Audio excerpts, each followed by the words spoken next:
We remember the names: Vanderbilt, Astor, Carnegie, the marble halls, the gilded ballrooms, the manicured lawns stretching toward infinity. But here is what the photographs never captured: the 73 workers required to keep a single estate running. The night soil men who emptied chamber pots at 4 in the morning. The boiler engineers who worked 16-hour shifts in basement furnace rooms that reached 120 degrees. The invisible army that made paradise possible. This is not the story of the families who owned America's grandest estates. This is the story of the hundreds who built them, maintained them, and kept their secrets.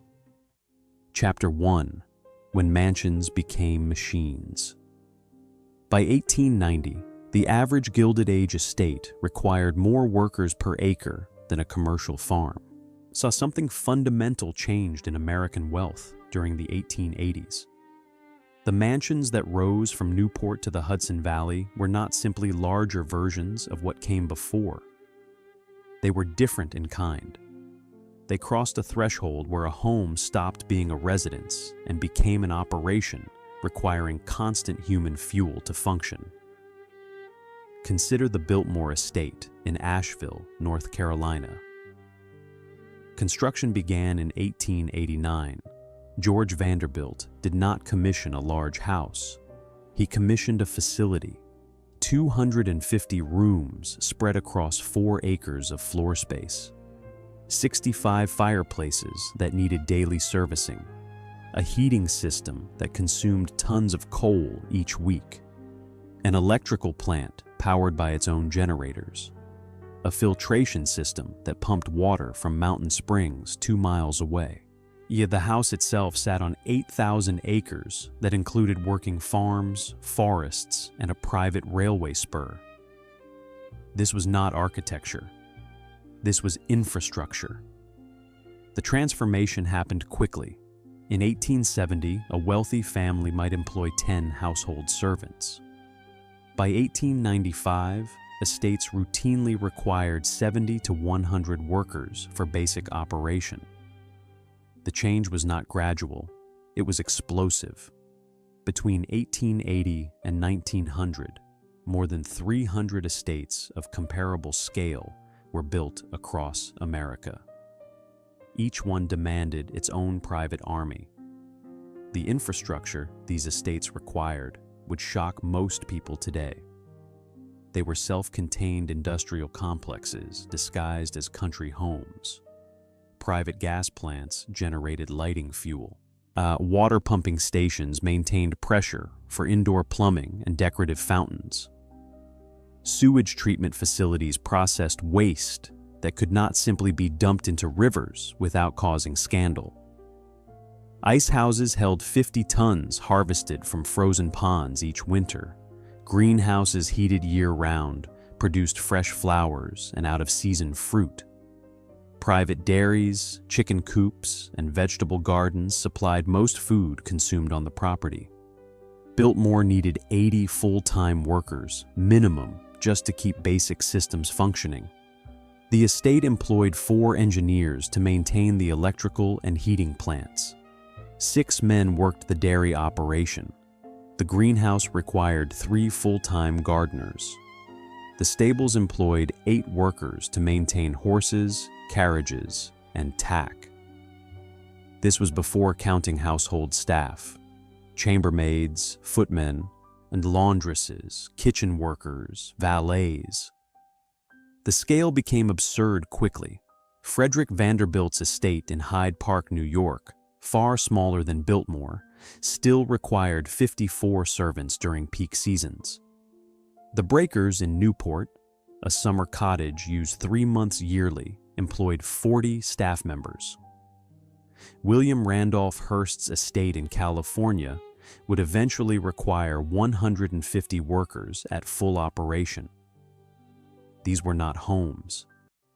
They were machines that consumed labor and money to produce a single product, the appearance of effortless luxury. The question nobody asked publicly was simple. How did anyone coordinate this impossible complexity? How did you manage 80 people, most living on property, all performing specialized tasks that had to synchronize perfectly?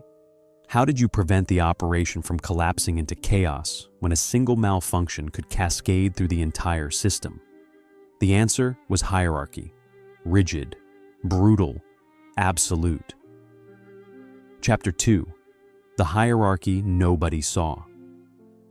Inside these estates, your status was determined not by skill, but by how close you came to seeing the family. The estate hierarchy was not simply about rank. It was a complete social system that governed every aspect of worker existence. Where you slept, what you ate, who you could speak to, whether you could marry, whether you could leave. At the top stood the estate manager or superintendent. This man, always a man, earned between $1,500 and $2,000 annually when the average American made $400. He was the general of a private army. He hired workers. He fired them. He set schedules.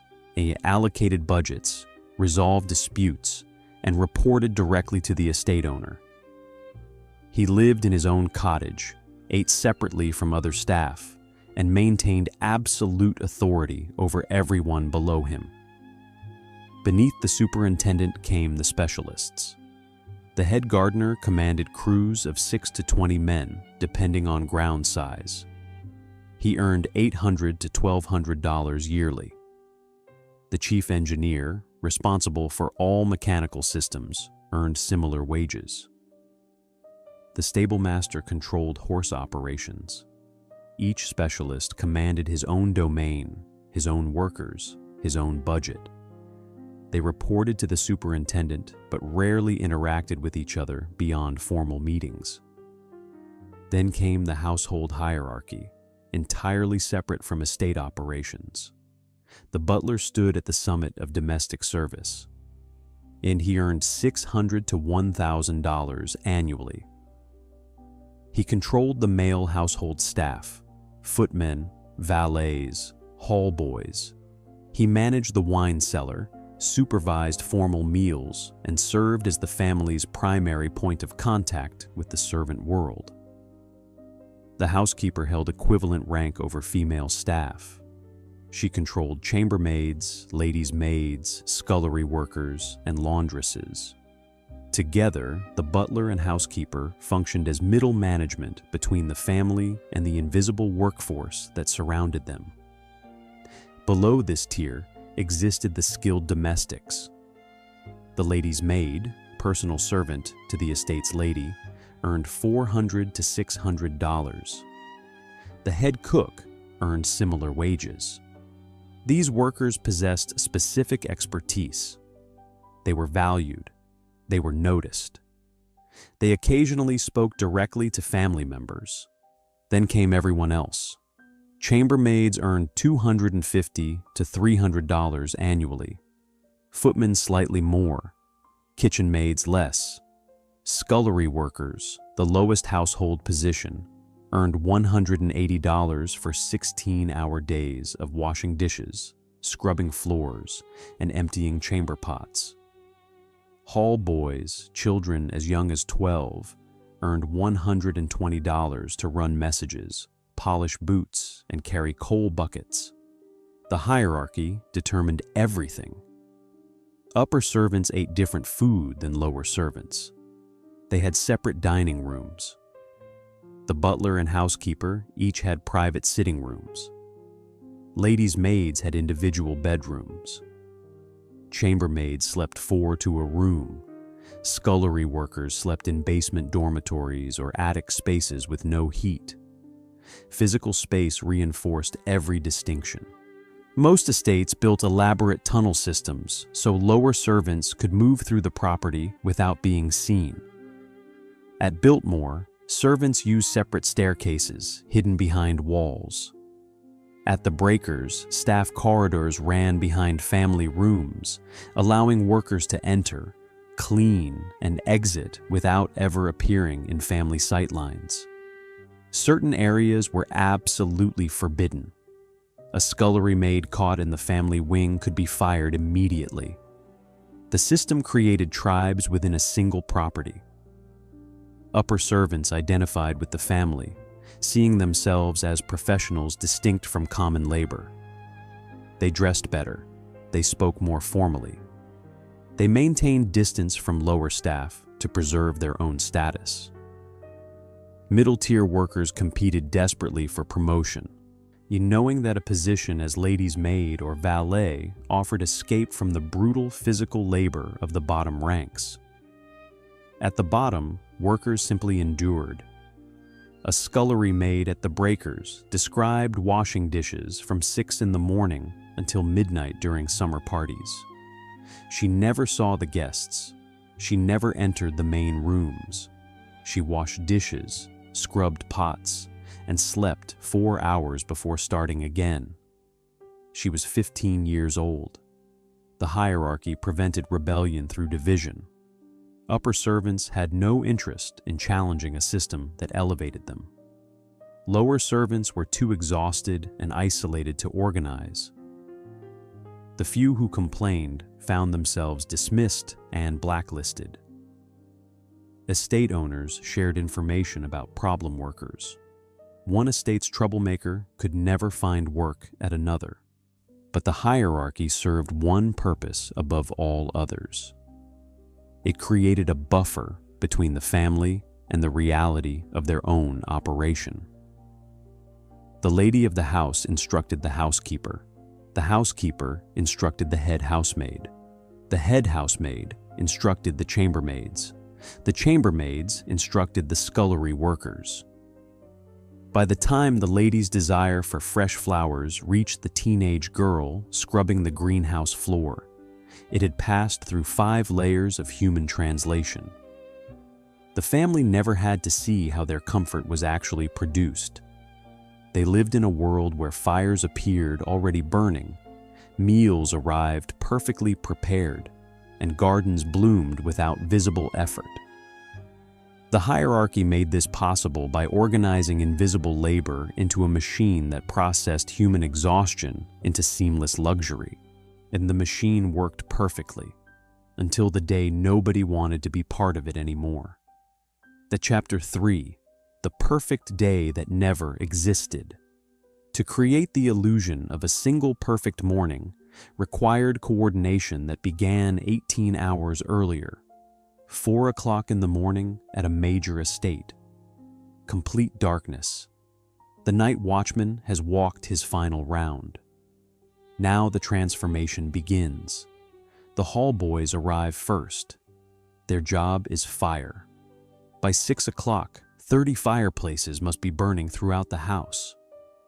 Each fireplace requires specific preparation. Old ash removed, grates cleaned, kindling arranged. Coal delivered from basement bunkers using servants' stairs. The boys work in silence, moving through dark rooms with practiced efficiency. By the time the family wakes at 8, every room will be warm, and they will never see the boys who made it possible. 4:30. The kitchen erupts into motion. The head cook arrived at 4 to inspect deliveries. Fresh milk from the estate dairy, still warm from morning milking. Eggs from the chicken coops. Vegetables from the kitchen garden. Bread from the estate bakery, baked overnight so it arrives at breakfast still warm. The kitchen staff numbers 8 for a typical morning, 12 if guests are present. They work in absolute hierarchy. The head cook directs. The sous chef executes. Kitchen maids prepare vegetables. Scullery workers scrub everything. 5 o'clock. The chambermaids begin. Each is responsible for specific rooms. They work in pairs. One carries the coal scuttle, one carries the cleaning basket. They enter each bedroom, refresh the fire, empty chamber pots, straighten furniture, and exit before the room's occupant stirs.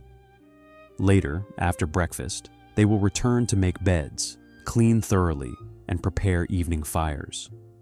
For now, they create the illusion that rooms maintain themselves. 5:30. Outside, the grounds crew has been working for an hour. Paths swept clear of leaves. Gravel driveways raked smooth. Decorative fountains inspected for debris. The head gardener walks the property with a notebook, marking tasks for his crew. 6 workers will spend the day on routine maintenance. 2 more will cut fresh flowers for the house, following a written order from the housekeeper specifying which varieties and colors for each room. 6 o'clock. The stable master supervises morning care for 12 horses. Each horse brushed, fed, watered, and exercised. Carriages cleaned and inspected. Tack polished. By 9 o'clock, when the family might require transportation, everything must be ready for immediate use. 7 o'clock. The laundresses have been working since 5. Estate laundry operations processed 150 to 200 pieces daily in a large household. Bed linens, table linens, clothing, towels, everything washed by hand using mangles and coppers, drying rooms heated by dedicated boilers, ironing performed with heavy flat irons heated on stoves. A single tablecloth could require an hour to iron properly. The laundry operation alone employed 4 to 6 women working 12-hour shifts. 7:30. The butler supervises the footmen setting the breakfast table. Each place setting follows precise rules. Distance between fork tines measured exactly, crystal arranged by size, fresh flowers in low arrangements so guests can see each other across the table. The butler personally inspects every glass for spots. A single smudge earns a footman a reprimand. 8 o'clock, the family descends for breakfast. The meal appears effortlessly, perfectly timed, beautifully presented. Hot food, hot. Cold food, cold. The footmen serve in synchronized motion, each performing his role in the silent ballet of formal dining. The family eats. The family converses. The family never glimpses the 40 people who made this single hour possible. After breakfast, the operation continues. The lady of the house tours the gardens with the head gardener, discussing seasonal displays. She does not see the worker repairing irrigation pipes. The gentleman inspects the stables, admiring his horses. He does not see the stable boy shoveling manure from the stalls. The children play on manicured lawns. They do not see the gardener who spent 3 hours that morning making the grass appear naturally perfect. Lunch, tea, dinner. Each meal requires the same invisible coordination. Each room the family enters has been prepared in advance. Each comfort they enjoy has been orchestrated by workers they will never meet. By 10 o'clock in the evening, the family retires. The lady's maid helps her mistress undress, brushes her hair, prepares her night clothes. The valet performs the same service for the master.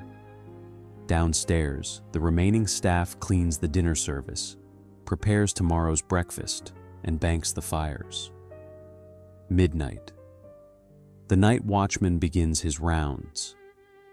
He will walk the property every 2 hours, checking doors and windows, all watching for fire. He is the last worker awake. In 6 hours, the hall boys will arrive, and the entire cycle will begin again. This was the perfect day, seamless, beautiful, sustainable. Except it was not sustainable. Not remotely. The perfect day required 60 people working in absolute synchronization. It required every worker to perform their role without error. It required no illness, no exhaustion, no human failure. It required workers to accept brutal hours, minimal pay, and complete invisibility as the permanent conditions of their existence. The perfect day never existed. What existed was the constant desperate effort to maintain the illusion that it did. And that effort was killing everyone involved. Chapter 4. What the photographs never showed. For every image of a pristine lawn, there existed a boiler room that photographs were forbidden to capture. The estate photography of the Gilded Age created a visual record of paradise. Albums show marble staircases, manicured gardens, and drawing rooms decorated with museum-quality art. What they do not show are the spaces where the paradise was actually manufactured. Descend into the basement of the breakers. The family rooms above feature 14-foot ceilings and hand-carved oak. Below exists a different world. The boiler room stretches 40 feet long. 4 massive boilers, each the size of a small automobile, provide heat and hot water for the entire house. Coal bunkers hold 200 tons. Workers feed the boilers every 4 hours around the clock. In winter, the room reaches 120 degrees. Workers labor in undershirts, shoveling coal into furnace mouths that glow orange. The boiler room at Biltmore was even more elaborate. 6 boilers heated 250,000 square feet. The coal delivery system alone required 3 full-time workers. Coal arrived by railcar at the estate's private spur. Workers transferred it to carts, rolled it through tunnels, and dumped it into massive bunkers. During peak winter months, the estate consumed 5 tons of coal daily. The workers who fed the boilers breathed air thick with coal dust. Many developed respiratory disease before age 40. But the boilers were just the beginning. Every estate luxury required hidden infrastructure that consumed labor and generated waste at industrial scale. Ice. Before refrigeration, estates required constant ice for food storage and chilled drinks. The ice houses at major estates held 50 to 70 tons harvested from frozen ponds each January. Teams of workers cut ice into blocks, loaded them onto sleds, and packed them in sawdust for storage. The work was dangerous. Men fell through ice. Blocks crushed feet and hands. The ice house at Frederick Vanderbilt's estate measured 30 feet by 40 feet, built entirely underground for insulation. Workers descended into darkness to chip ice from blocks that had frozen together, breathing air cold enough to sear lungs. Water. Estates required massive amounts of water for indoor plumbing, decorative fountains, and garden irrigation. Most built private pumping stations powered by steam engines or early electric motors. The Biltmore system pumped water from mountain springs 2 miles away, storing it in a reservoir that held 150,000 gallons. 3 engineers maintained the pumping station, monitoring pressure, repairing pipes, and preventing system failures that would leave the entire estate without water. Sewage. The waste generated by a household of 80 to 100 people had to go somewhere. Early estates used cesspools that required frequent pumping. Later estates built septic systems that processed waste on site. The breaker's sewage system dumped partially treated waste directly into the ocean. Biltmore built a treatment facility that attempted proper processing, but still contaminated local streams. The workers who maintained these systems worked in conditions that would horrify modern inspectors. They entered sewage tanks to remove blockages. They repaired broken pipes while standing in waste. They earned $300 annually for work that marked them as untouchable to other servants. The environmental cost of estate operations remains underappreciated. A single large estate consumed more coal annually than a town of 1,000 people. The Vanderbilt estate in Hyde Park burned 1,000 tons of coal yearly just for heating. That coal produced tons of ash that had to be removed and dumped. It generated smoke that blackened buildings and killed vegetation downwind. The decorative fountains at major estates consumed water at rates that lowered local water tables, affecting nearby farms. Then came the human cost. Boiler room workers developed chronic lung disease from coal dust exposure. The average career length was 15 years before respiratory failure forced retirement. Most died within 5 years of stopping work. Stable workers suffered frequent injuries from horses, broken bones, crushed hands. One stable worker at Biltmore lost 3 fingers when a horse panicked and slammed him against a stall. He received no compensation. He continued working because he needed the $250 annual salary. Domestic servants faced different dangers: chronic exhaustion from 16-hour days, repetitive strain injuries from carrying coal buckets upstairs, burns from handling hot irons and cooking equipment. Scullery workers developed dermatitis from constant exposure to harsh soaps and scalding water. Chambermaids suffered knee damage from scrubbing floors on hands and knees. The estates maintained no medical facilities beyond basic first aid. Workers who became too ill or injured to work were dismissed. Estate owners provided no pensions, no disability payments, no support for families left destitute when a worker died. The system consumed workers and discarded them when they wore out.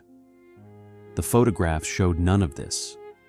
Photographers captured the drawing rooms, the gardens, the architectural details. They never descended to the boiler rooms.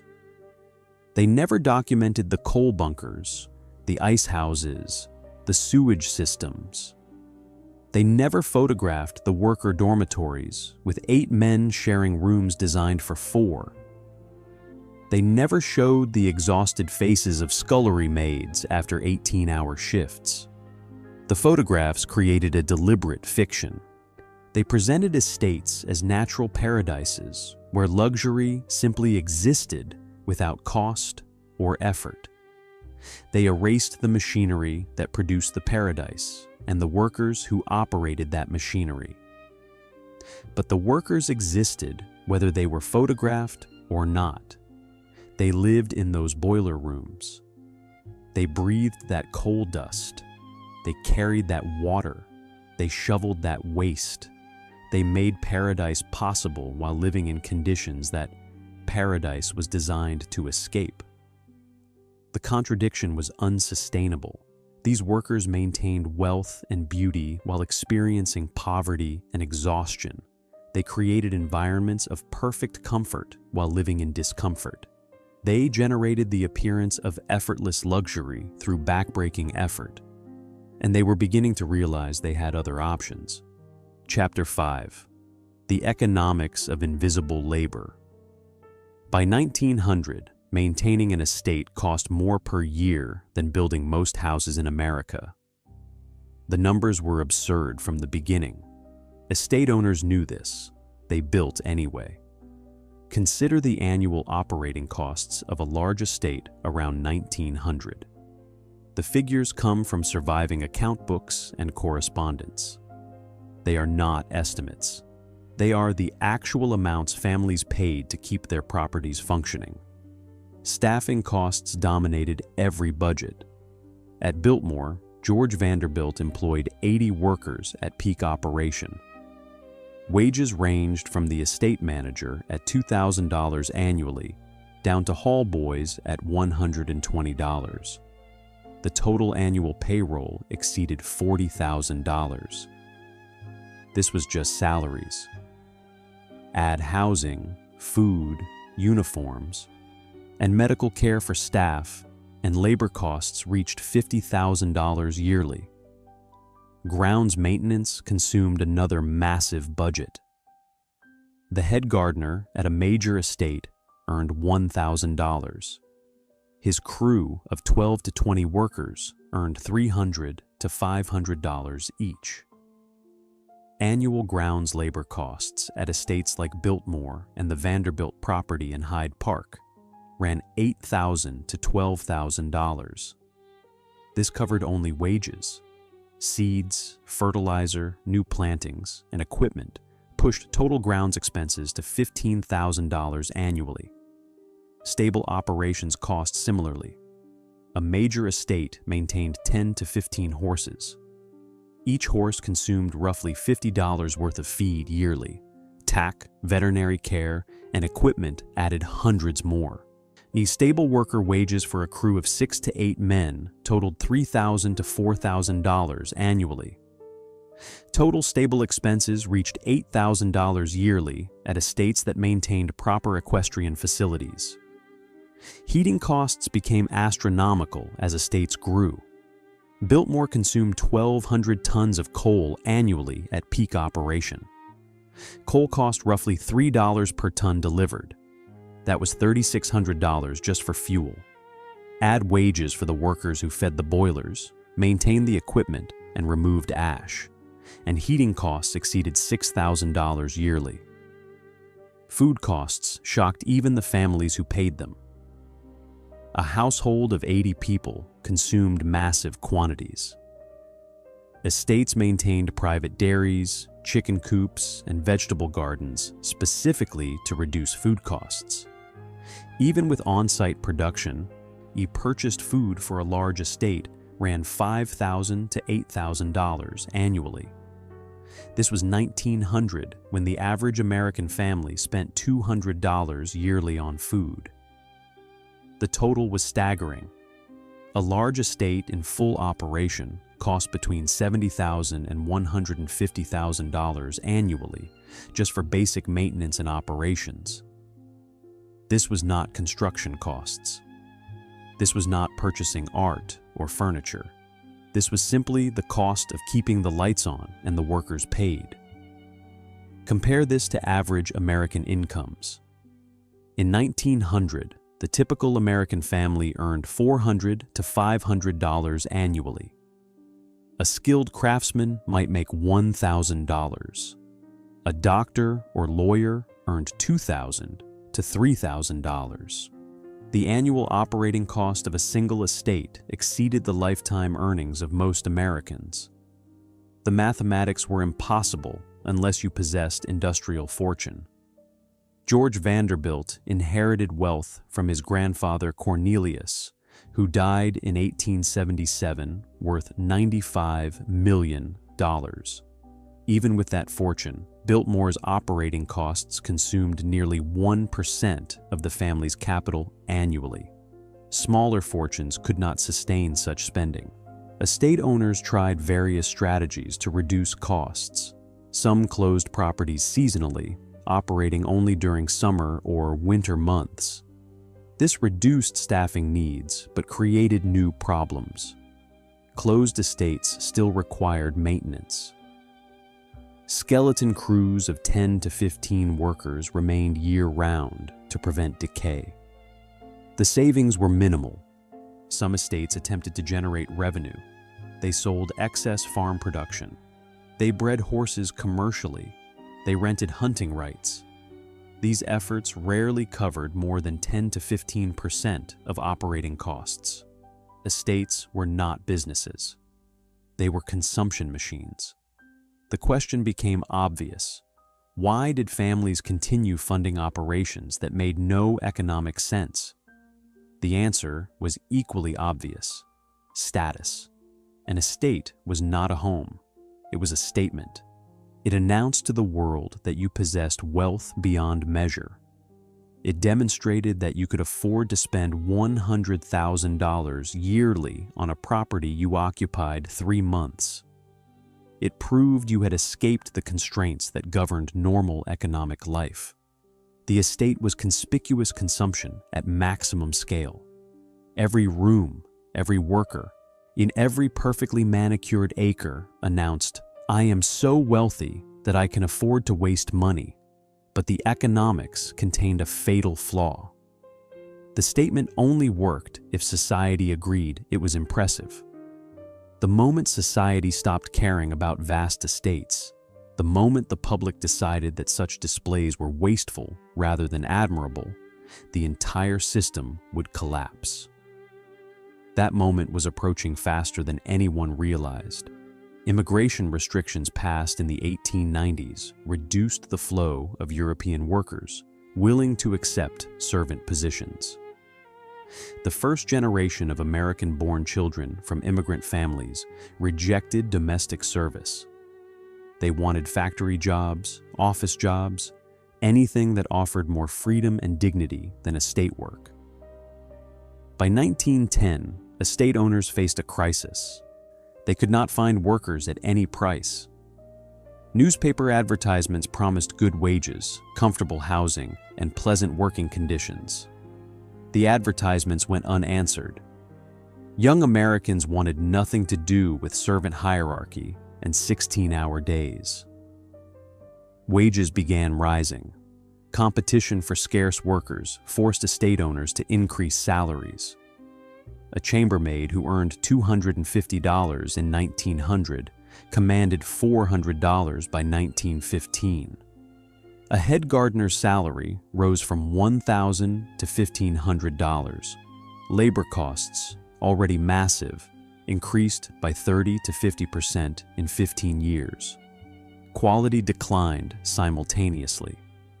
The workers' estates could hire were often inexperienced, unskilled, and uninterested in the traditional standards. Gardens were maintained adequately rather than perfectly, and service became acceptable rather than flawless. The machine that had operated with precision began running roughly. The economics that had always been absurd became impossible. You could not maintain an estate to the old standards at the new costs. You could not find workers willing to operate the system the way it was designed to function. You could not sustain spending that now exceeded $200,000 annually for seasonal properties. The estates had become financial sinkholes.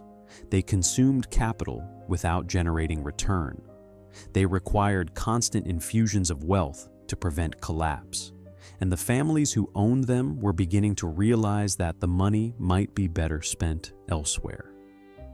The pride of ownership was fading. The status display no longer impressed, and the impossible economics finally became too impossible to justify. The machine was breaking down, and nobody knew how to fix it. Chapter 6: When workers started disappearing. The first sign of collapse was not financial crisis, but the slow realization that nobody wanted these jobs anymore. The crisis began quietly around 1910. Estate managers started noticing a pattern. Positions stayed vacant longer. Applicants were fewer and less qualified. Workers left after months instead of staying for years. The supply of servants that had seemed infinite was evaporating. The reasons were simple. The American economy offered better options.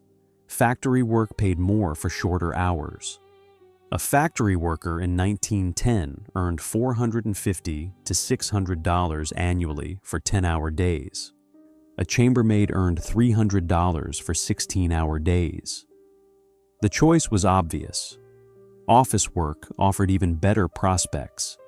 Secretaries, clerks, and telephone operators earned $500 to $700 with respectable hours and no requirement to live in employer housing.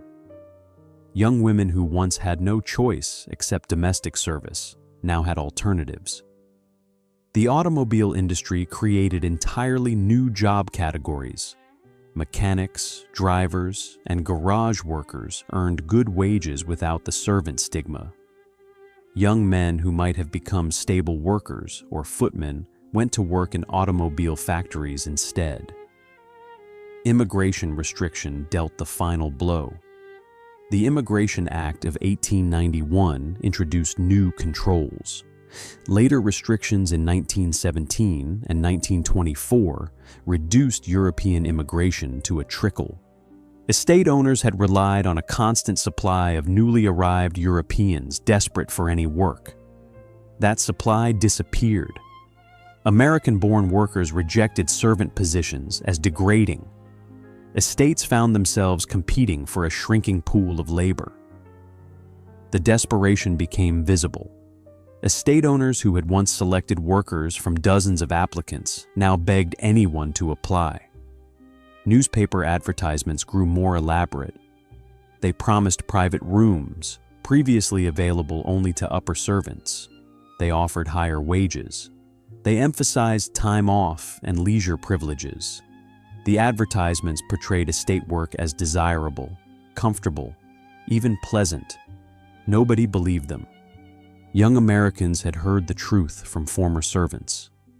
Hiring agents began scouring immigrant ships, meeting newcomers before they left the docks, and offering immediate employment. Estates sent recruiters to rural areas promising country girls that estate work offered better conditions than farm labor. The recruiters emphasized clean indoor work, regular meals, and interaction with wealthy families. They minimized the 16-hour days, the rigid hierarchy, and the requirement to remain invisible. Some estates began hiring married couples for positions previously held by single workers. The husband might work as gardener or handyman, the wife as cook or housekeeper. The couple received a cottage and combined salary of $900 to $1,200.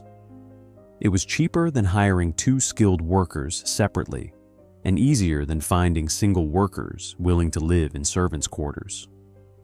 Quality collapsed faster than anyone anticipated, and the workers' estates could attract were often inexperienced and unmotivated.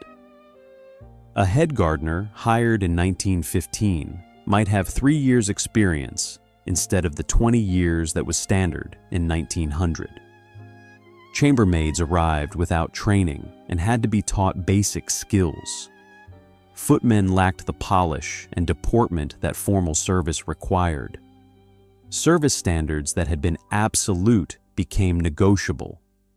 Estates began accepting dust in corners, wrinkles in tablecloths, and delays in service.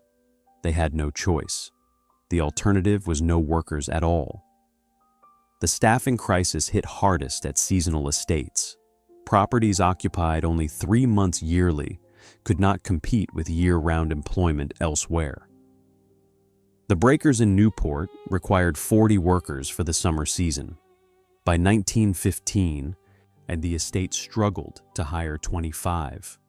The family adjusted by reducing the scale of entertaining, closing sections of the house, and accepting lower standards. Some estates experimented with partial mechanization. They installed electric dumbwaiters to reduce the need for workers carrying trays between floors. They bought carpet sweepers to make cleaning faster. They reduced the number of horses, cutting stable staff from 8 to 4. These measures helped, but could not solve the fundamental problem. The estates had been designed for abundant, cheap labor. When labor became scarce and expensive, the entire system failed. The most telling sign was wage inflation. By 1920, estate workers earned double their 1900 salaries. A chambermaid made $500 to $600. A head gardener commanded $2,000 to $2,500. Labor costs that had consumed $50,000 annually now exceeded $100,000. And still, estates could not hire enough workers.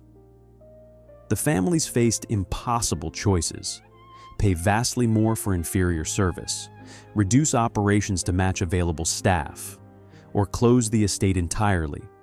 Many chose closure. Between 1910 and 1920, dozens of major estates shut down seasonal operations. They retained minimal staffs to prevent decay, but stopped attempting full operation. The grand entertaining that had justified the properties ceased. The houses became expensive burdens maintained out of family pride rather than actual use. World War I accelerated every trend. Workers left estate employment for war industries that paid double or triple servant wages. Men enlisted in military service, removing them from the labor market entirely. Women found work in munitions factories, offices, and shops. When the war ended in 1918, almost none of them returned to domestic service. The workers had discovered something that terrified estate owners. They had options. They could refuse. They could demand better conditions. They could leave for other work. The absolute control that had characterized the estate system evaporated. Workers were no longer desperate. They could not be bullied or threatened into accepting conditions they found intolerable. The power had shifted.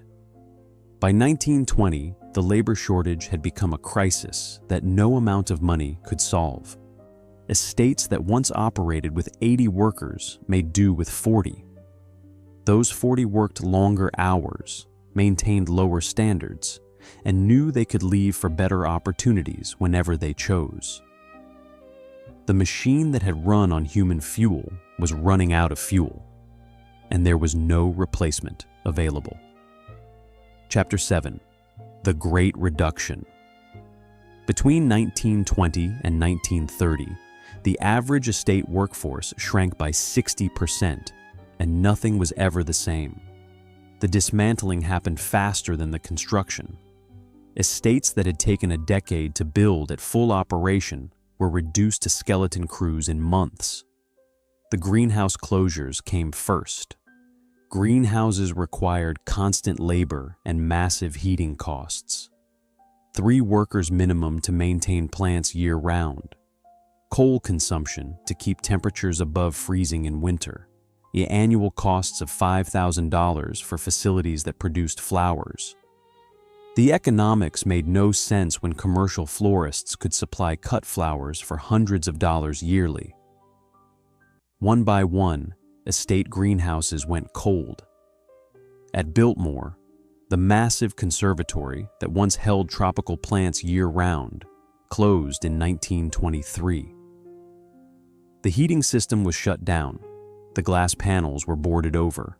The 3 gardeners who had tended exotic orchids and forced bulbs were dismissed. They had worked there for 15 years. The stables followed. Automobiles had made horses obsolete for transportation. Estates no longer needed 8 stable workers, 12 horses, and multiple carriages. The conversion happened brutally. Horses were sold at auction. Carriages went to dealers or were simply abandoned. The elaborate tack rooms filled with hand-tooled leather sat unused. Stable buildings were converted to garages for automobiles that required 1 mechanic instead of 8 grooms. The Vanderbilt estate in Hyde Park sold its entire stable operation in 1924. 15 horses, 6 carriages, tools and equipment accumulated over 40 years. The stable staff of 7 workers received 2 weeks' notice. Most found work at commercial stables or left the area entirely. The stable building stood empty for a decade before being demolished. Private dairies closed next.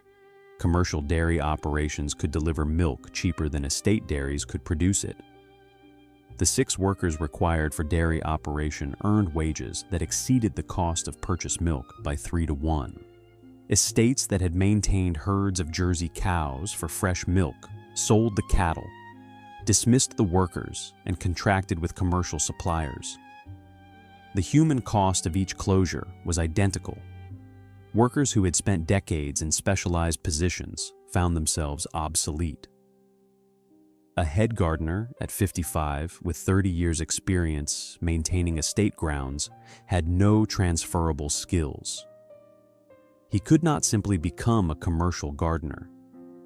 His expertise was in large-scale estate operations that no longer existed. He faced unemployment or dramatic demotion to manual labor at half his previous salary. The psychological devastation was worse. These workers had identified completely with their positions. The head gardener was not a man who maintained gardens. He was a head gardener. His status, his identity, his entire sense of self-worth derived from managing elaborate estate grounds. When the position disappeared, he lost more than income. He lost meaning. estate managers faced the cruelest choices. They decided which operations to close, which workers to dismiss, which traditions to abandon.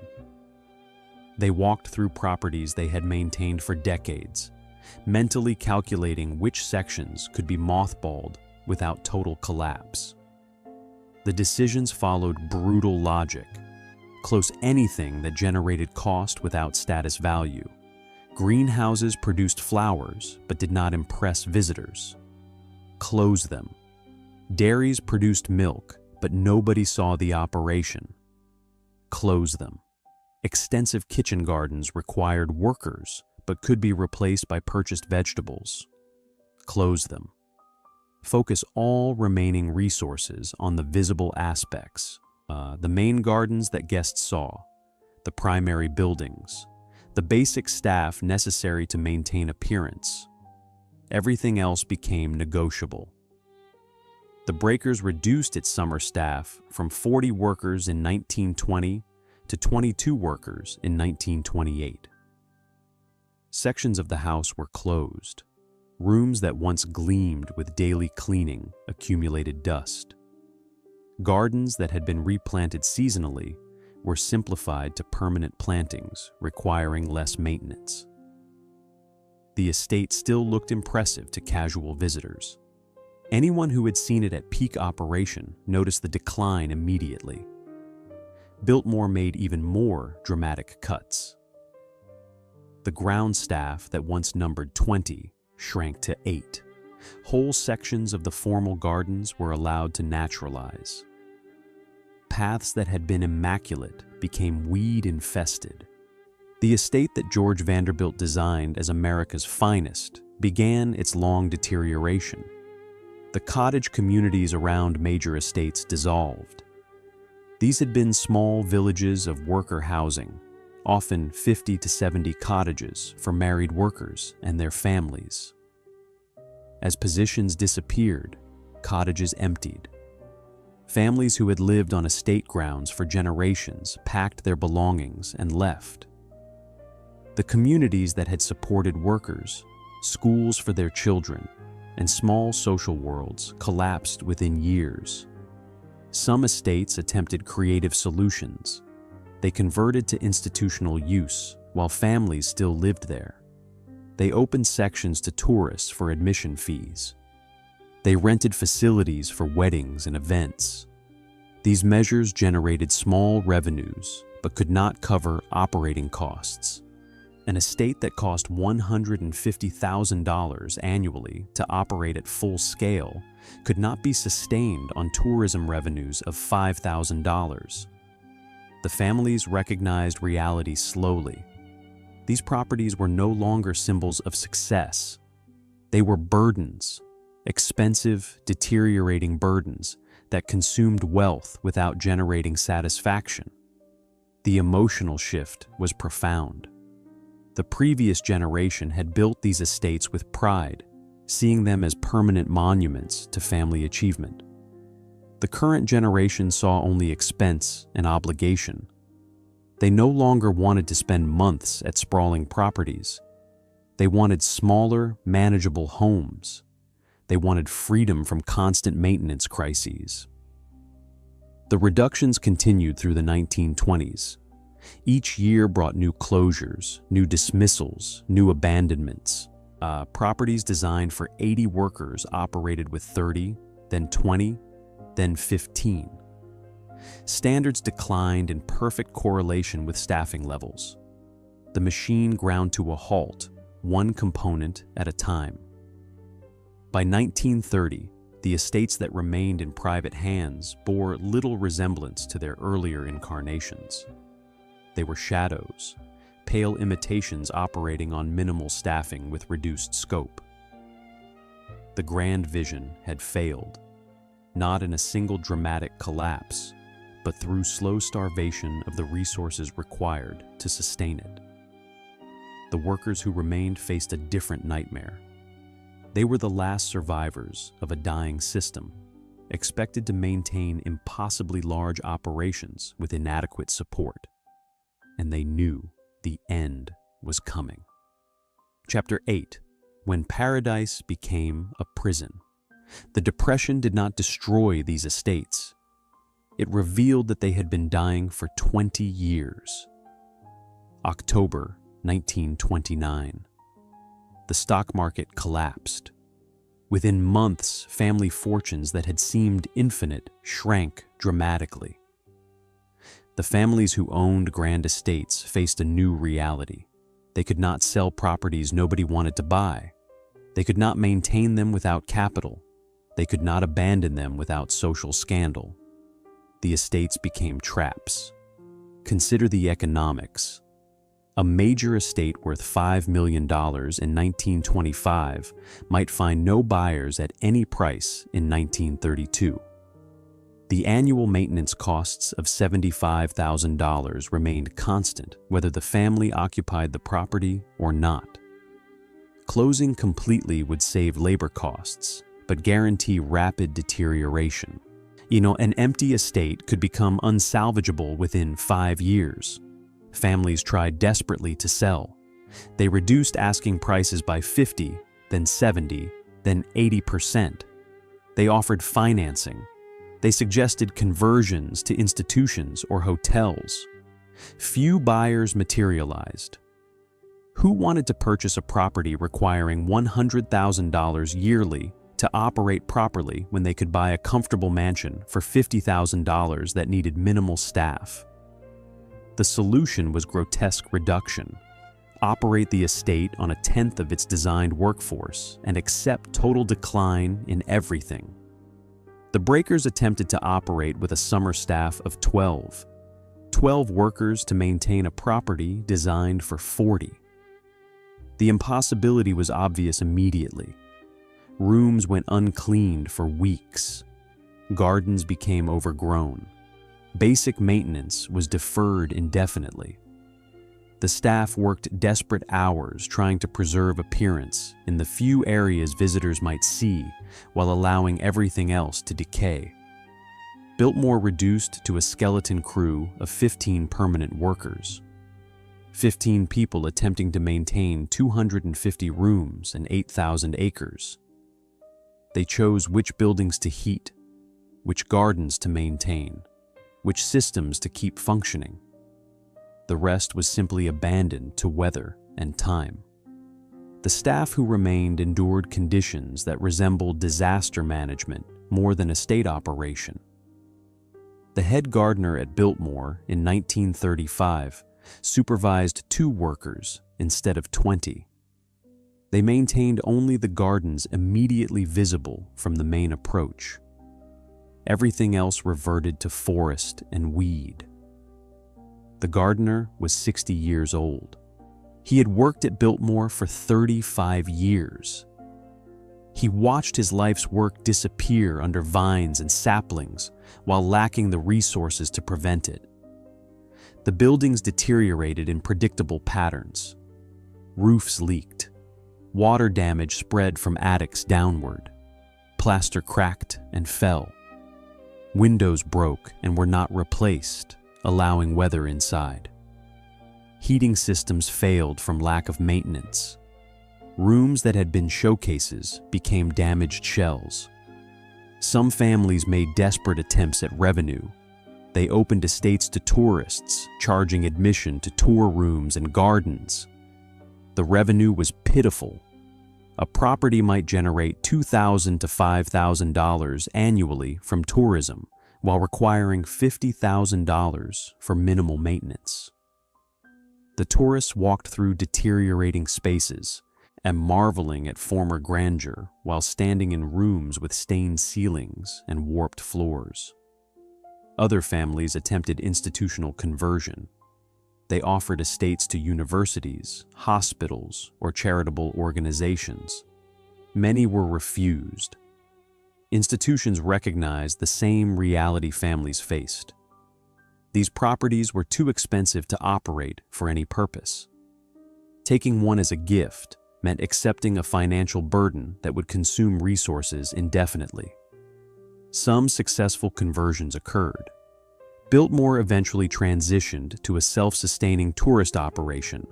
but only after decades of family subsidy. Other estates became conference centers or museums after extensive public fundraising. These success stories were exceptions. Most estates that left private hands became government property or were demolished. The demolitions began in the 1930s and accelerated through the 1950s. Estates that had cost millions to build were torn down because no viable use existed. The Stanford White Mansion in New York City, completed in 1905, was demolished in 1925. The Schwab Mansion on Riverside Drive, one of the largest private residences ever built in Manhattan, was demolished in 1948. Dozens of Newport cottages were torn down in the 1950s and 60s. The workers who had dedicated careers to these properties watched them die. The head housekeeper at a demolished estate in 1938 had worked there for 27 years. She received 2 months' notice and no pension. She was 53 years old.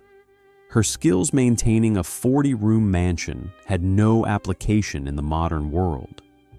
She found work as a cleaning woman in an office building, earning half her previous salary. The final indignity was the conversion to caretaker couples. Estates that once employed 80 workers were maintained by a single couple living alone in massive properties. The husband handled basic maintenance and grounds work. The wife cleaned a few rooms and prepared meals. They lived in the main house because the worker cottages had been demolished or abandoned. These couples inhabited ghost worlds. They walked through vast empty buildings, cleaning rooms nobody entered, maintaining gardens nobody saw. They were the last witnesses to operations they could no longer perform. The husband might be a former gardener who remembered when 20 men maintained the grounds. Now he mowed a small area alone and watched the rest turn to wilderness. The wife might be a former chambermaid who once cleaned with a staff of 8. Now she dusted a few rooms and closed off entire wings. The psychological toll was severe. These couples lived in isolation, surrounded by decay. They witnessed the slow destruction of places they had known at their peak. They worked without support, without hope of improvement, maintaining minimal standards in properties designed for excellence. Some went insane. The isolation, the futility, the constant confrontation with decay, and the absence of human contact broke them. One caretaker couple in New Hampshire was found living in 2 rooms of a 30-room mansion, as having abandoned the rest to complete deterioration. They had stopped trying. They simply existed in the ruins of someone else's dream. The estates had become prisons for everyone involved. The families could not escape the financial burden. The workers could not maintain impossible operations. The properties themselves became monuments to failed ambition and unsustainable excess. The paradise was dead. What remained were the corpses, slowly decaying, and the few traumatized survivors who could not leave. Chapter 9. The Last Workers Standing. By 1950, you could find estates where a single elderly gardener was the only person who remembered how anything worked. James Morrison was 71 years old in 1952. He had worked at a Hudson Valley estate for 53 years.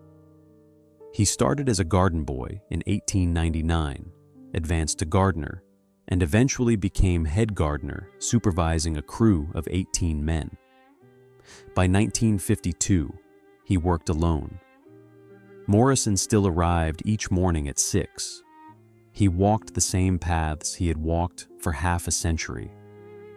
He pruned the roses he had planted 30 years earlier. He maintained a 1/4 acre of formal garden that once had been 20 acres of showpiece plantings. The rest had returned to forest. He was the archive. He knew where the underground irrigation pipes ran, though they no longer functioned. He remembered the locations of buried foundations from demolished greenhouses. He could recite the botanical names of every plant that had ever grown in the gardens, though most species were long gone. He knew how the estate operated at peak, though that knowledge was now useless. Morrison worked alone because he was the last person willing to do the work. The estate's owner had died in 1948. The heir lived in New York and visited twice yearly. Morrison received a salary of $1,200 annually to maintain minimal appearance. He had no staff, no equipment beyond basic hand tools, and no possibility of restoring what had been lost. He continued working because it was his identity. He was the head gardener. The fact that there were no other gardeners did not change his understanding of himself.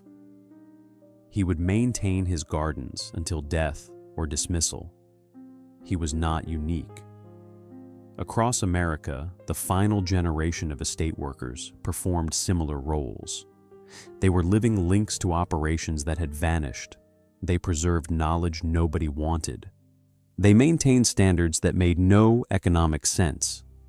They did this because they knew nothing else. Margaret Hayes worked as a housekeeper at a Massachusetts estate from 1923 until 1968, 45 years. She started with a household staff of 12.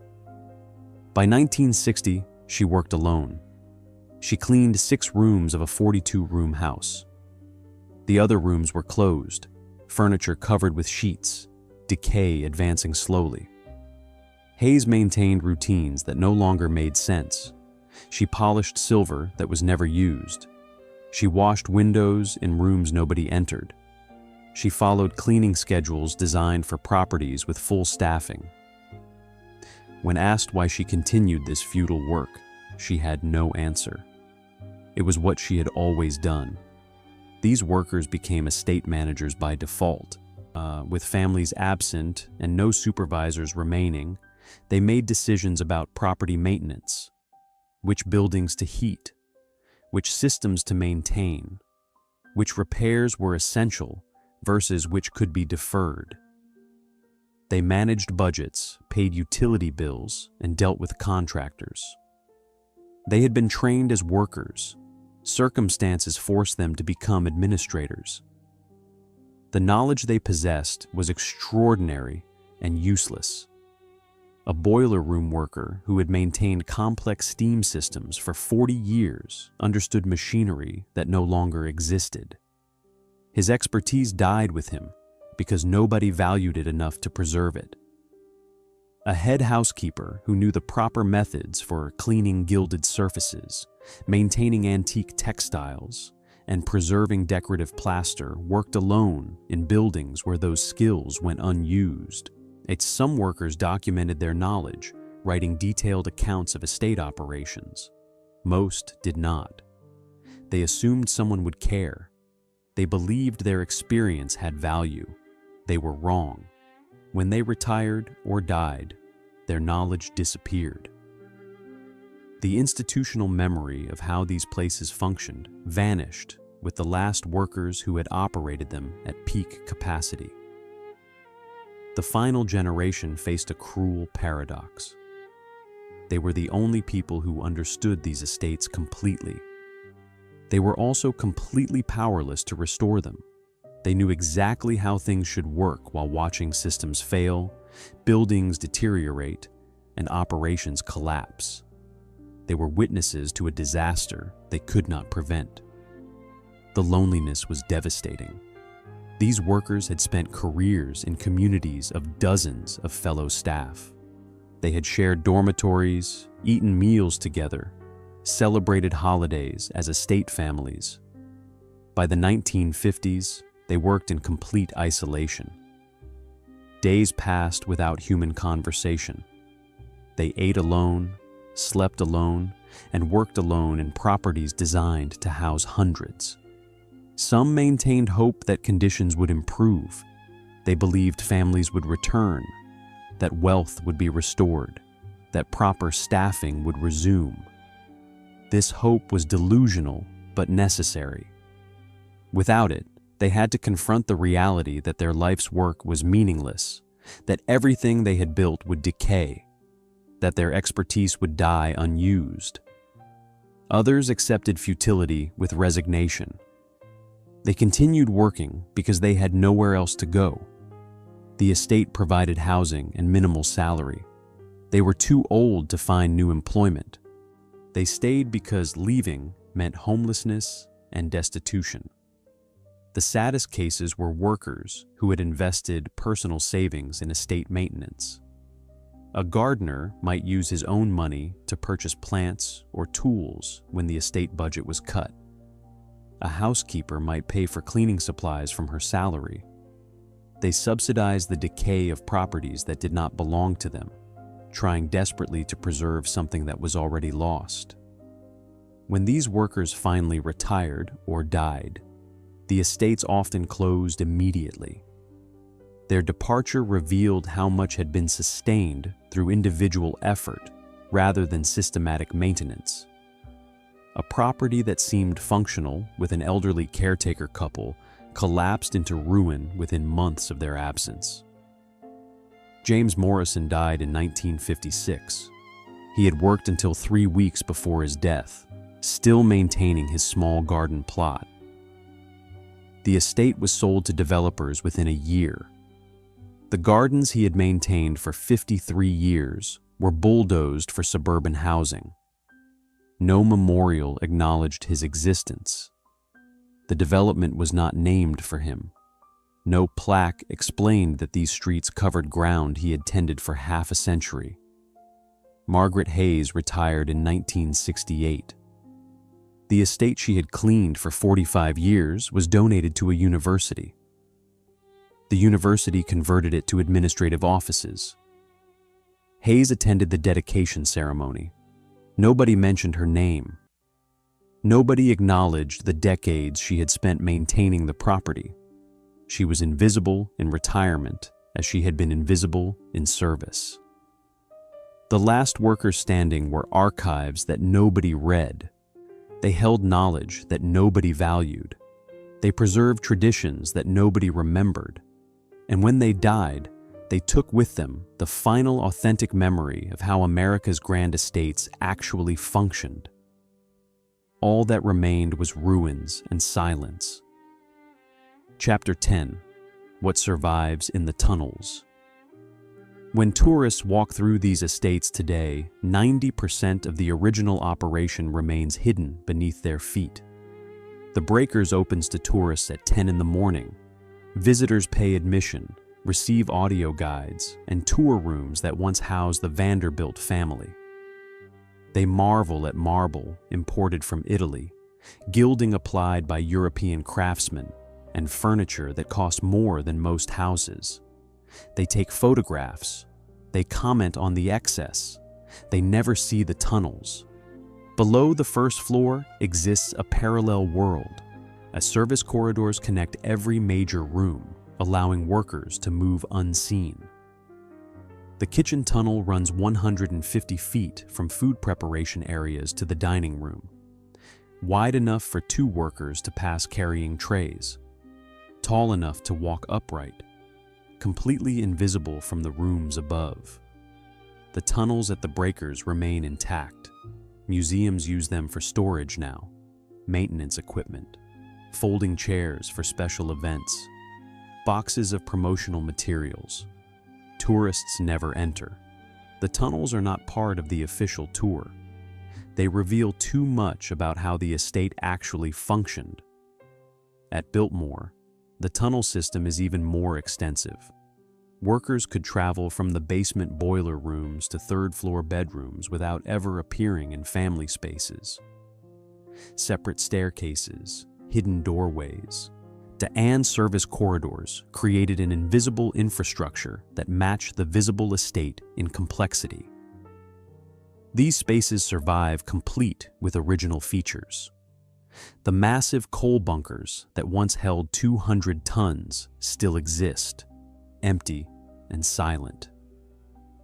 The boiler rooms contain the original equipment, rusted and cold. The servants' dining hall remains with tables and benches intact. The dormitories where lower staff slept still have hooks for hanging clothes and shelves for personal belongings. What has disappeared is operational knowledge. Museum staff can show visitors the tunnels, but cannot explain the systems that govern their use. They can point to the boilers, but cannot describe the 4-hour feeding cycles. They can display the servants' hall, but cannot reconstruct the social hierarchies that determined who sat where. Worker cottages survive in scattered condition. Some estates maintain the structures, converting them to modern housing or office space. Others let them decay. At Biltmore, several original cottages still stand, renovated and used by estate management. The community they once housed has vanished. 50 families who formed a complete village with their own social structure, schools, and relationships exist only in a few photographs. The tools and equipment that made estate operation possible have mostly disappeared. The specialized implements used by gardeners. The unique cleaning supplies developed for specific materials. The elaborate systems of bells, speaking tubes, and early telephones that coordinated worker activity. These practical objects were discarded as estates closed because nobody recognized their historical value. What museums choose to preserve reveals deliberate decisions about narrative. They restore and interpret family bedrooms, drawing rooms, and formal gardens. These spaces tell stories of wealth and taste. They avoid or minimize worker spaces because those tell stories of labor and exploitation. The Vanderbilt Mansion in Hyde Park offers visitors a tour of elaborate family rooms. The basement service areas remain closed to the public. The estate owns the spaces but does not interpret them. Tourists never learn that the marble bathroom they admire was made possible by workers living in basement dormitories with no plumbing. Some estates have begun addressing this imbalance. They offer specialized tours of worker areas. They create exhibits explaining the labor systems that maintain the properties. These efforts remain secondary to the main narrative of family wealth and architectural achievement. The physical evidence of worker lives exists in fragments. A few photographs showing staff posed formally, occasional letters or journals donated by worker descendants, fragmentary employment records listing positions and wages. These sources document that workers existed, but reveal almost nothing about their actual experiences. The most complete records survived at Biltmore because George Vanderbilt maintained detailed accounts. These show the numbers: how many workers, what they earned, what they cost. They do not show the human reality. They do not record the exhaustion, the resentment, the small rebellions, or the rare moments of satisfaction. Oral histories from worker descendants provide glimpses. A granddaughter remembers her grandmother describing 16-hour days. A great-nephew has letters mentioning the impossible hierarchy and constant fear of dismissal. These fragments suggest larger stories that remain mostly unrecoverable. The infrastructure that survives tells partial truth. The tunnels prove that estates were designed for invisibility. The massive boiler rooms prove that luxury required industrial-scale systems. The worker dormitories prove that staff lived in conditions wildly inferior to the families they served. But infrastructure cannot convey experience. It cannot show the 11-year-old hall boy carrying coal at 5 in the morning. It cannot capture the scullery maid's burned hands or the gardener's ruined knees. It cannot preserve the head housekeeper's pride or the butler's bitter resentment of the family he served for 30 years. The estates survive as architectural monuments. The workers survive only as absence, tourists walk through spaces that required hundreds to maintain and never ask where those hundreds lived, what they earned, how they endured. The silence around their lives is the final invisibility the system imposed. The tunnels remain empty, silent, waiting for someone to ask the right questions. Chapter 11: The Economics We Inherited. These estates failed because they attempted something that remains impossible: sustaining luxury through human labor alone in a democratic society. The system collapsed not from moral awakening, but from economic inevitability. Democratic societies eventually offer workers choices.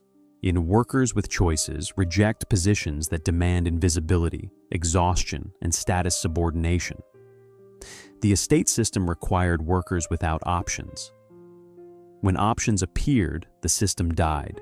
But the system did not disappear. It evolved. Modern estates exist. Properties of comparable scale to Gilded Age estates still operate today. The difference lies in how they hide their labor costs and environmental impacts. Technology replaced workers.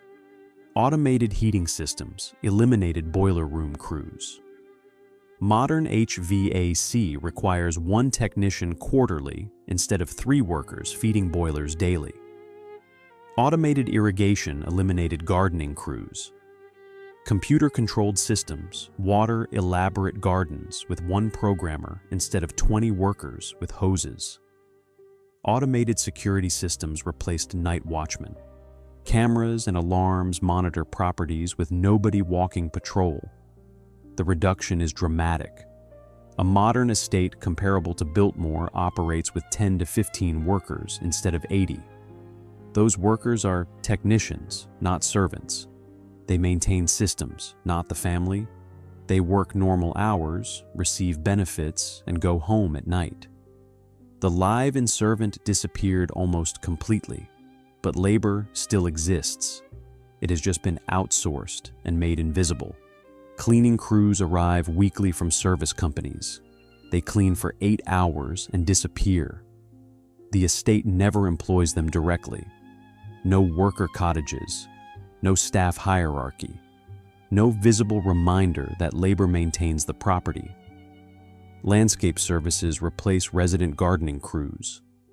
Companies arrive with crews and equipment, maintain the grounds, and leave. The estate writes a check monthly, but never sees the workers. The invisibility is complete. The environmental cost has been outsourced similarly. Estates no longer generate coal smoke, but they consume electricity at rates that would shock Gilded Age owners. Climate control alone can cost $50,000 annually for a large property. That electricity comes from power plants that create environmental damage somewhere else. The estate remains pristine while shifting pollution to distant locations. The economic model shifted from consumption to investment. Modern wealthy families buy estates as appreciating assets, not consumption displays. They expect properties to increase in value, offsetting operating costs. When that calculation fails, they sell immediately. The emotional attachment that kept families funding impossible operations no longer exists. The tax structure changed incentives completely. Gilded Age estates existed in an era of minimal income tax. Families could spend unlimited amounts on properties without tax consequences. Modern estate owners face high income taxes that make lavish consumption economically painful. They seek tax deductions, conservation easements, and other mechanisms to reduce costs. Some patterns persist unchanged. Status display still motivates estate ownership. The ability to own and maintain a significant property still signals wealth and power. The difference is scale and visibility. Modern estates typically range from 10 to 50,000 square feet instead of the 100,000 square feet of Gilded Age properties. They exist in gated communities or remote locations instead of prominent public positions. The workforce hierarchy persists in modified form. Estate managers still exist, coordinating contracted services instead of supervising live-in staff. The manager might earn $100,000 annually, similar to historical superintendents when adjusted for inflation. Below the manager come contracted services ranked by proximity to the family. Personal assistants, household managers, and private chefs occupy positions similar to historical upper servants. Cleaning crews, landscape workers, and maintenance technicians occupy the invisible bottom tier. The workers still do not live on the property. They commute from working-class neighborhoods to wealthy enclaves, performing their labor and leaving. The spatial separation that kept Gilded Age workers in cottages now keeps modern workers in distant towns. The result is identical. The wealthy never confront the daily reality of the people who maintain their comfort. The fundamental dynamic remains. Wealthy people consume services that require labor. That labor must be performed by workers paid less than the value they create. The wealthy prefer not to see those workers or acknowledge their lives. The system evolved methods to accommodate that preference more efficiently than the Gilded Age managed. What changed is the fiction. Gilded Age estates maintained the pretense that servants were part of an extended household. Modern estates acknowledge that workers are contracted labor. The hypocrisy is more honest, but the exploitation persists. The economics prove that extreme luxury requires invisible labor. Technology reduced the quantity of labor required, but could not eliminate it. Someone still cleans. Someone still maintains the grounds. Someone still provides personal services. Those someones remain as invisible as Gilded Age scullery maids, just more efficiently hidden. The legacy of Gilded Age estates is not architectural.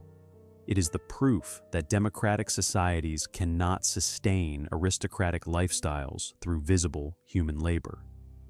The solution was not to abandon luxury, but to make the labor supporting it invisible through outsourcing, automation, and spatial separation.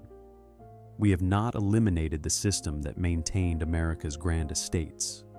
We made it more efficient at hiding itself. Chapter 12. The names we never learned. We preserved the buildings, the furniture, the family portraits, but we lost almost every name of the people who made it all possible. Estate employment records from the Gilded Age list positions, not people, the head gardener, the second footman, the scullery maid. The records document that these positions existed and what they were paid. They do not record names. Photographs of estate workers exist in small numbers, groups posed formally, often arranged by hierarchy. Butler and housekeeper in front, chambermaids and footmen behind, hall boys and scullery workers in back. The photographs show faces but rarely include names. Museum archives hold these images labeled only as staff group, circa 1905. The individuals are anonymous. A few workers achieved documentation through unusual circumstances. Those who committed crimes. Those who died in accidents on estate property. Those whose families donated letters or journals to archives. These fragmentary records suggest the larger absence. For every worker whose name survives, hundreds remain unknown. The contrast with family documentation is absolute. Estate owners maintained extensive records, family trees, biographical details, business correspondence, personal letters, photographs carefully labeled and preserved. Multiple biographies have been written about major estate owners. Their lives are documented in granular detail. The workers who made those lives possible remain unnamed. This was not accidental. The system required worker invisibility. Naming them, acknowledging them as individuals with lives and stories, would undermine the hierarchy that made the system function. Workers had to remain interchangeable positions rather than unique people. The head gardener could be dismissed and replaced. His expertise and decades of experience were subordinate to the family's convenience. The architectural legacy amplifies the absence. We preserved dozens of Gilded Age estates as museums. We restored their rooms to period accuracy. We maintain their gardens. We interpret their architecture and decorative arts. We tell elaborate stories about the families who built them. We say almost nothing about the hundreds who actually kept them running. Tour guides at the Breakers describe the Vanderbilt family in intimate detail. They explain Cornelius Vanderbilt II's business career. They discuss Alva Vanderbilt's social ambitions. They analyze the symbolism in room decorations. And they spend 90 minutes discussing the family. They spend perhaps 3 minutes acknowledging that servants existed. They mention that the property required staff. They point to the servants' wing and move on. They do not name a single worker. They do not tell a single worker story. The tour presents the estate as a monument to the Vanderbilt family, with servants as background texture. This is not unique to the Breakers. Biltmore tours focus entirely on George Vanderbilt's vision and his descendants' preservation efforts. Worker stories appear only when specifically requested, and even then, guides can provide minimal information because minimal information was preserved. The ethical question this raises is profound. What does it mean that we can tour these estates, spend hours learning about the families who built them, and leave without learning the name of a single worker who made their beauty possible? It means we have internalized the hierarchy the estates created. We still believe that wealthy families matter more than workers. We still think their stories are worth preserving while worker stories are not. We still operate within a framework that treats labor as invisible infrastructure rather than human experience worthy of documentation. The absence is not just historical, it is philosophical. We have decided that certain lives matter enough to preserve in detail, while other lives can disappear without acknowledgement.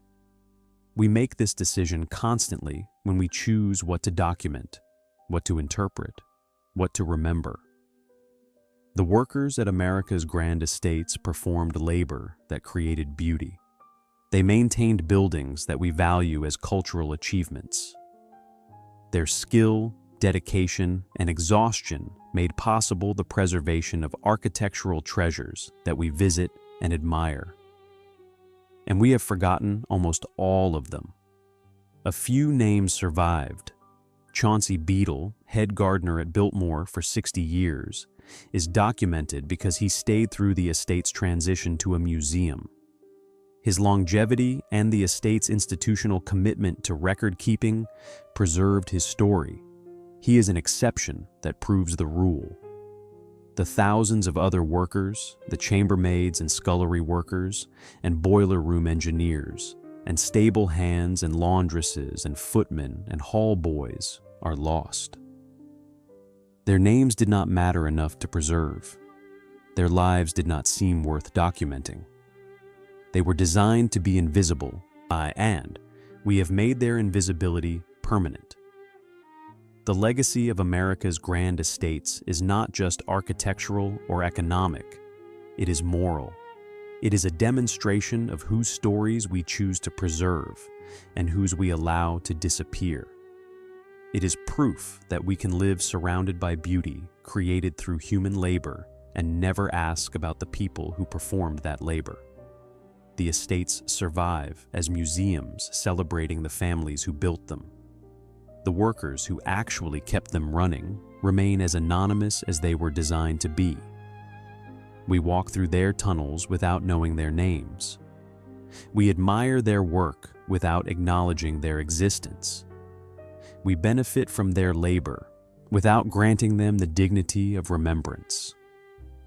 This is the final invisibility the system imposed, not just during their working lives, but forever.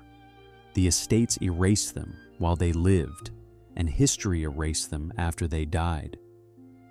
We preserved the buildings. We lost the people. And that loss reveals who we think matters.